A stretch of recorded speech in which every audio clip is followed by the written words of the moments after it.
अस्सलाम वालेकुम दोस्तों, मेरा नाम डॉक्टर अली असगर है और आज की इस वीडियो में हम डिस्कस करने जा रहे हैं व्हीटस्टोन ब्रिज के कॉन्सेप्ट को आज की इस वीडियो में समझने जा रहे हैं। तो आज के इस लेक्चर को शुरू करने से पहले एज यूजुअल आपसे रिक्वेस्ट करेंगे कि अगर आपने अब तक हमारे इस चैनल को सब्सक्राइब नहीं किया जो कि सिंध बोर्ड टीचिंग के नाम से है, तो काइंडली आज ही आप हमारे इस चैनल को सब्सक्राइब करें और साथ ही साथ बेल आइकन को लाजमी क्लिक करें ताकि हमारी अपलोड करता तमाम इंपॉर्टेंट वीडियोज़ की नोटिफिकेशन आपको रिसीव हो सके। तो आइए हम स्टार्ट करते हैं सबसे पहले इंट्रोडक्शन की। The Wheatstone Bridge is also known as the Resistance Bridge. Is a diamond-shaped circuit which was invented by Samuel Hunter Christie and Sir Charles Wheatstone. Wheatstone bridge की अगर हम बात करते हैं उसे रेजिस्टेंस ब्रिज का भी नाम देते हैं। ये एक डायमंड शेप सर्किट होता है जिसको इन्वेंट करने वाले साइंटिस्ट का नाम है Samuel Hunter Christie and sir Charles Wheatstone. ये दो साइंटिस्ट हैं, उन्होंने मिलकर जो है वो व्हीटस्टोन ब्रिज का एक कॉन्सेप्ट पेश किया था और इसका क्या फ़ायदा है वो भी आगे हम डिस्कस करेंगे। तो अब ये व्हीटस्टोन ब्रिज क्या है? इफ फोर रेजिस्टर, चार रेजिस्टर हैं P Q R and S, are connected end to end in order to form a close loop A B C D A. इस तरीके से कि उनको एक क्लोज लूप हम बना रहे हैं जिसे हम नाम दे रहे हैं ए बी सी डी ए। देखें भाई, चार रेजिस्टर ले लेते हैं भाई,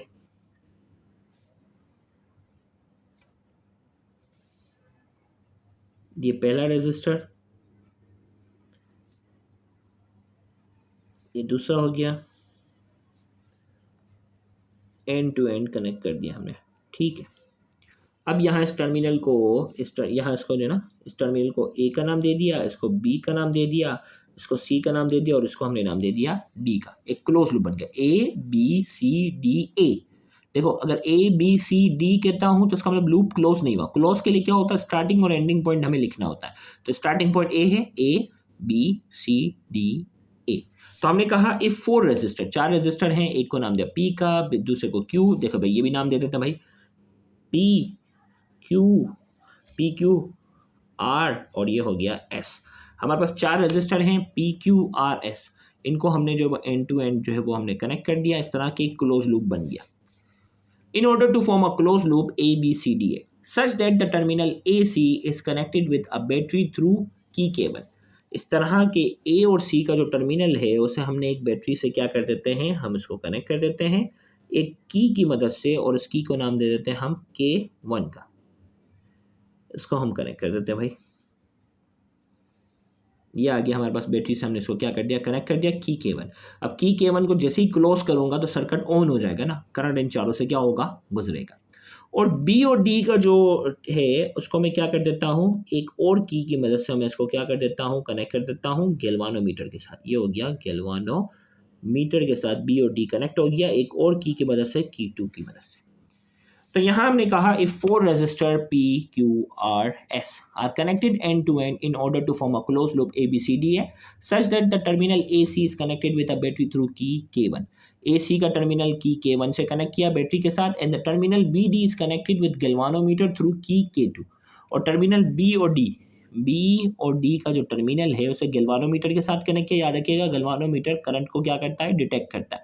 तो K2 से कनेक्ट किया गैल्वानोमीटर के साथ through key. This circuit is known as Wheatstone bridge. इस सर्किट को हम नाम देते हैं, ये जो सर्किट मैंने बनाया है ना उसे हम नाम दे रहे हैं व्हीटस्टोन ब्रिज का हम नाम देते हैं। याद होगा डेफिनेशन, और यही डायग्राम आपके सामने है। अब ये I1 I2 I3 ये क्या है, ये थोड़ा सा मैं बताता भी हूँ आगे बैलेंस व्हीटस्टोन ब्रिज में। When the key K1 is closed, the current passes through the resistor PQRST। भाई क्लोज का मतलब यहाँ ऑन है, याद रखिएगा।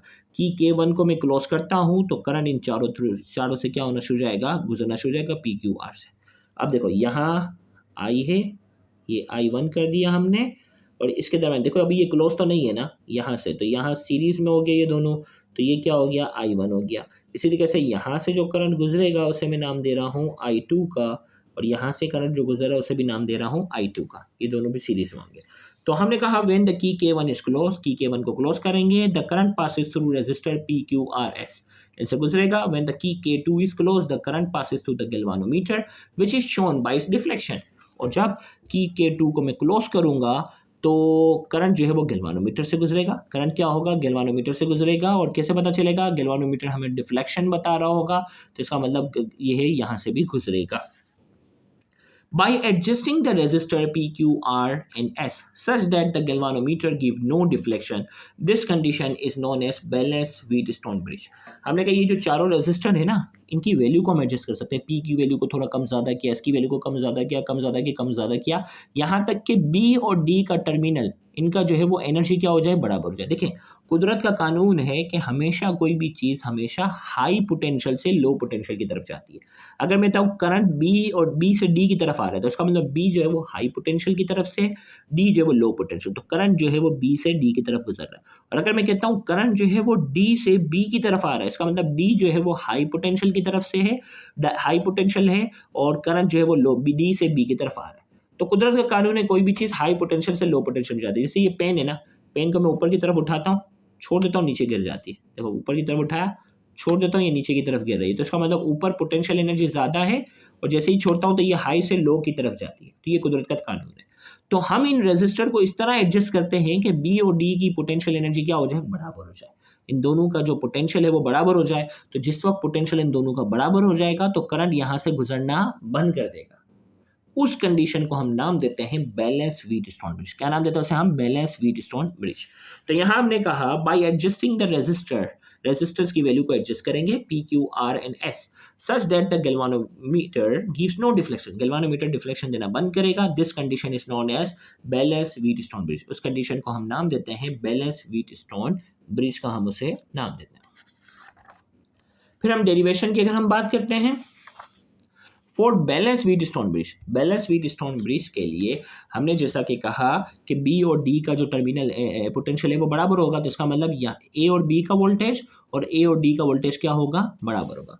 For balance Wheatstone bridge V A B और वी ए बी और वी ए डी इन दोनों का पोटेंशियल क्या होगा, बराबर होगा। अकॉर्डिंग टू ओहम्स लॉ के मुताबिक वी ए बी किसके बराबर है, वी ए बी बराबर है I1 P के, और वी ए डी किसके बराबर है, I2 R के।